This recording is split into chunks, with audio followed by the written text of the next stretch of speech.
Hey everybody, welcome to this episode of the Disc Golf Answer Man.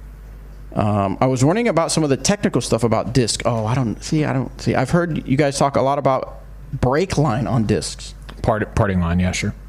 I've also heard talk of tooling, but don't know what that is. Okay, if you guys could go into some of the technical terms of discs and how some of these things affect how they're made, also how these things can affect the quality in flight. Sure. Okay, so the brake line is just another word for parting line. Parting line is in the injection molding process. There is a top and bottom of the mold, and the parting line is where those molds are separated.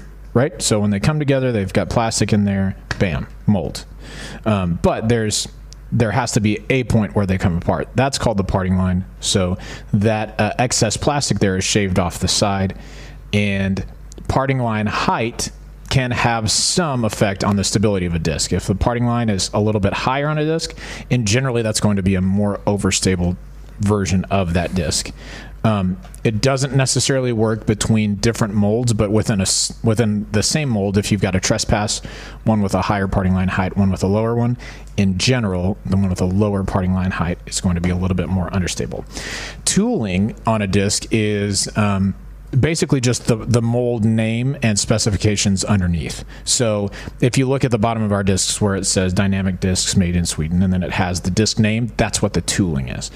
The place that this most comes into effect is when it's different than what the actual disc is. Like when we had the Verdicts that came out the first time, they were tooled as Truths.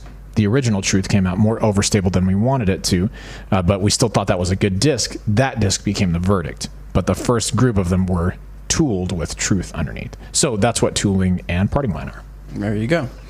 Tooling doesn't have any effect on the flight unless it's a different disc than the disc says. Gotcha.